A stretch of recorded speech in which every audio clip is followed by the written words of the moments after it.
Hello friends, कैसे हैं आप सभी। आई होप आप लोग सब बहुत ही अच्छे होंगे। मेरे चल रहे कुछ एग्ज़ाम्स प्लस मेरे पास एक छोटा सा बेबी एंड घर की रिस्पॉन्सिबिलिटी, तो इन सारी चीज़ों को एक साथ मैनेज करना कभी कभी काफ़ी ज़्यादा डिफ़िकल्ट हो जाता है, जिस कारण से हमारा स्ट्रेस लेवल भी बढ़ जाता है। और आई थिंक बहुत सारी ऐसी लेडीज़ होगी जो ये प्रॉब्लम रोज़ फेस करती होंगी। मेरे साथ भी ये प्रॉब्लम आई, लेकिन जब मैंने अपने डेली रूटीन में कुछ चीज़ों को चेंजेस किया तो घर की रिस्पॉन्सिबिलिटी के साथ साथ मैं अपनी पढ़ाई एंड अपने बच्चे को भी बहुत ही अच्छी तरह से टाइम दे पाती हूँ। तो ये वीडियो काफ़ी ज़्यादा यूजफुल है, इस वीडियो को पूरा ज़रूर देखिएगा। और अगर आप मेरे चैनल पर नए आए हैं तो जल्दी से सब्सक्राइब कर ले मेरे इस चैनल को and press the bell notification also, ताकि आपको मेरी इस तरह की यूजफुल वीडियो हमेशा मिलती रहे। चलिए आज का ये बहुत ही मज़ेदार वीडियो में स्टार्ट करते हैं। Let's start. जिस तरह हम ठंड के कपड़े यूज़ करने से पहले उन्हें एक बार वॉश करते हैं, मैं गर्मियों के कपड़े के साथ भी ऐसा ही करती हूँ, क्योंकि ये भी लगभग 5 से 6 महीने तक यूज़ नहीं होते हैं, जिस कारण से इसमें जर्म्स लग जाते हैं। तो गर्मी के कपड़ों को वार्डरोब में लगाने से पहले मैं इसे अच्छी तरह से क्लीन करती हूँ एंड यस, जर्म्स को हटाने के लिए डिटॉल का इस्तेमाल करती हूँ।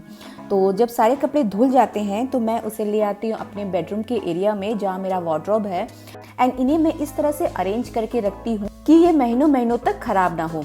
तो मेरी वार्डरोब ऑर्गेनाइजेशन थोड़ी सी अलग है, मतलब मैं आपको पूरा वार्डरोब का भी ऑर्गेनाइजेशन नहीं बता रही हूँ। यहाँ मेरे बेबी के सिर्फ कपड़े हैं, क्योंकि घर में बच्चों के कपड़े ही सबसे ज़्यादा होते हैं, तो उसके कपड़े मैं किस तरह से अरेंज करके रखती हूँ ताकि महीनों से महीनों तक ये खराब ना हो, ये मैं आपको बताती हूँ। तो सारे कपड़ों को अच्छी तरह से अरेंज कर लेंगे। लाइक मेरे बेबी के जो शॉर्ट्स होते हैं, जो डेली वेयर में वो पहनता है, जीन्स होते हैं जो जनरली बाहर जाने वक्त पहनता है, एंड टी शर्ट्स। उसके टी शर्ट बहुत ज़्यादा हैं, इसलिए मैंने ये DIY किया था। ये बड़ा है इसलिए मैं इसमें उसके टी शर्ट रखना पसंद करती हूँ। सारी चीज़ों को लगा देते हैं यहाँ। देन लिया है कुछ ऑर्गेनाइज़र, और एक ऑर्गेनाइजर में मैं रख रही हूँ इसके डेली वेयर के कपड़े जो ये डेली में पहनता है, लाइक शॉर्ट्स हो गए, एंड दूसरे वाले में रख रही हूँ बाहर जाने के कपड़े। जब ये बाहर घूमने जाता है तब उन कपड़ों को मैं इस ऑर्गेनाइजेशन में सेट करती हूँ। और जैसा कि मैंने बताया कि इसके टी शर्ट बहुत ज़्यादा है, इसलिए मैं इसे अलग ऑर्गेनाइज़र जिसका मैंने खुद DIY किया है, और इसकी वीडियो मैंने आपको पहले ही डाल दी है। तो ज़्यादा कपड़ों के लिए वो वाला ऑर्गेनाइज़र परफेक्ट होता है, ज़्यादा कपड़ों के लिए होममेड ऑर्गेनाइज़र क्यों परफेक्ट है ये मैं आपको आगे बताऊंगी। तो सबसे पहले कपड़ों को अरेंज कर लेते हैं।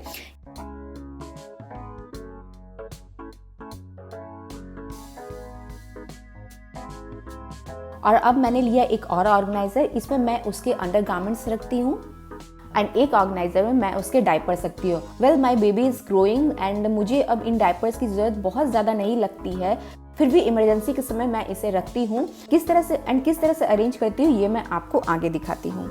ये वाला सेक्शन मैंने अपने बेबी के लिए रखा है, क्योंकि ये सेक्शन में बहुत ज़्यादा जगह है, इसलिए पीछे के में मैं अपने पिलो कवर रखती हूँ, और जो भी बच्चों के लिए पतले वाले चादर आते हैं वो मैं यहाँ पर रखती हूँ। देन रखा डेली वेयर का ऑर्गेनाइज़र एंड बाहर जाने वाले कपड़ों वाले ऑर्गेनाइज़र को। अब मैं यहाँ रख रही हूँ उसके अंडरगारमेंट्स, एंड देन पीछे वाली तरफ मैं हगीज रख रही हूँ।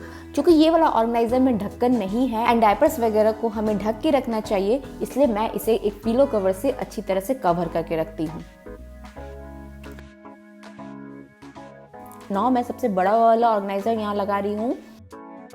मैंने आपको पहले बताया था कि होममेड ऑर्गेनाइजर ज़्यादा अच्छे होते हैं। वो अच्छे इसलिए होते हैं क्योंकि देखिए अभी टी शर्ट इसके अंदर जितने थे वो मैंने भर दिए, लेकिन अभी मेरे पास इसके और ज़्यादा टी शर्ट हैं, तो ये मैं इसके ऊपर भी स्टोर करके रख सकती हूँ। इसलिए मैं अपने वार्डरोब में रेडीमेड एंड हैंडमेड ऑर्गेनाइजर दोनों को स्टोर करती हूँ।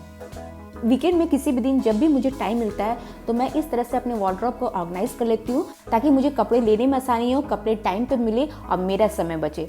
एंड तो एक बार टाइम देती हूँ और महीनों तक के लिए टाइम बचा लेती हूँ।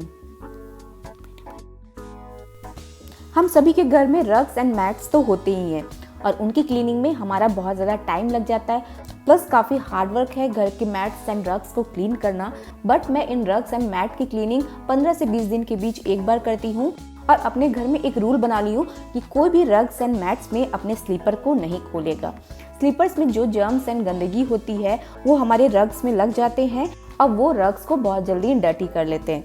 तो मेरे घर में ये रूल है कि कोई भी इंसान रग्स एंड मैट्स में अपने स्लीपर नहीं खोलेगा, चाहे उसे सोफा पर बैठना हो या फ्लोर सीटिंग पर बैठनी हो, उसे अपने स्लीपर्स को रग्स के बाहर खोलनी है। तो आप भी अपने घर में इस तरह का रूल को अप्लाई कर सकते हैं।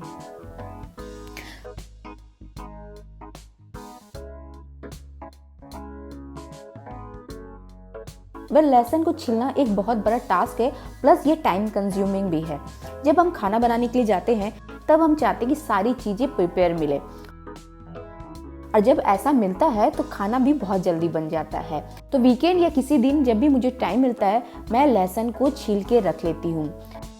ऐसा करने से 2 फायदे हैं। एक तो जब मैं खाना बनाती हूँ तब वहाँ पर टाइम बच जाता है और खाना भी जल्दी बन जाता है। तो अब वर्किंग हो या होम मेकर, आप ये रूल हर किसी के साथ फॉलो कर सकते हैं कि लहसुन को छील के आप फ्रिज में स्टोर करके रखें और जब जरूरत हो तो इन छिले हुए लहसुन से अपने खाने को टेस्टी बनाएं।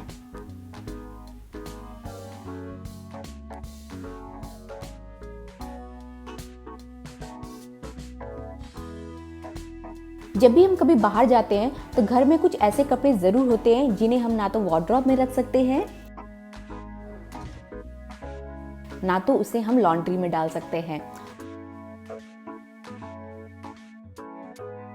तो इन कपड़ों को रखने के लिए हमें कौन सा जगह मिलता है? हमारे रूम के चेयर।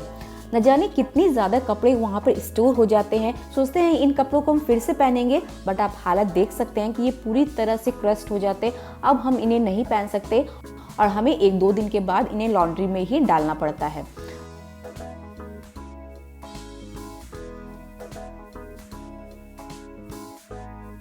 तो मैं क्या करती हूँ कि इन कपड़ों को पहले अच्छी तरह से फोल्ड कर लेती हूँ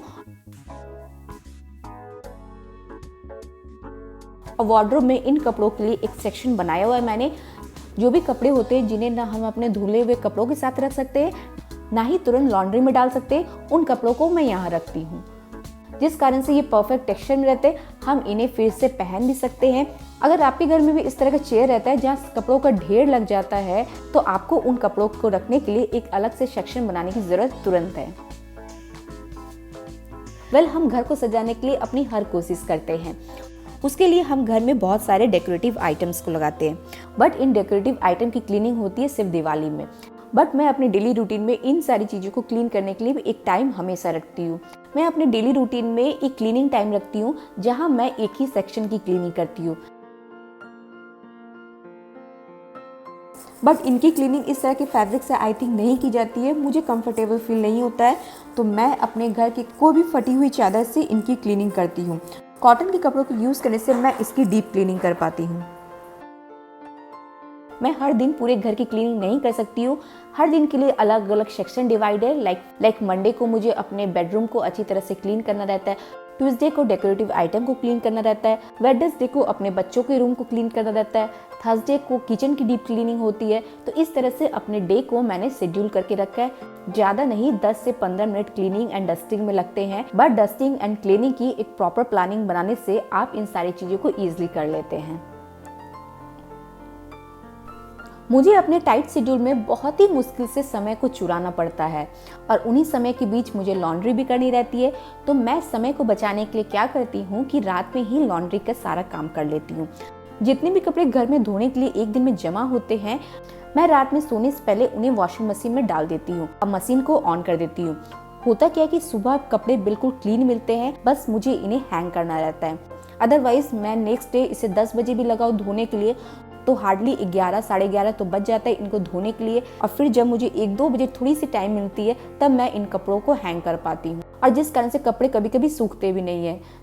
मॉर्निंग में हस्बैंड भी साथ होते हैं, तो अगर उनको टाइम है तो वो कपड़े को हैंग कर देते हैं, अगर मुझे टाइम मिलता है तो मैं कपड़े को हैंग कर देती हूँ। इस कारण से मेरा समय बहुत ज़्यादा बच जाता है। तो अगर आपको मेरी ये सारी बातें एंड हैक्स पसंद आई तो please do like, share and comment. Share ज़रूर करें क्योंकि शेयर करने से आप आगे वाले की हेल्प कर सकते हैं।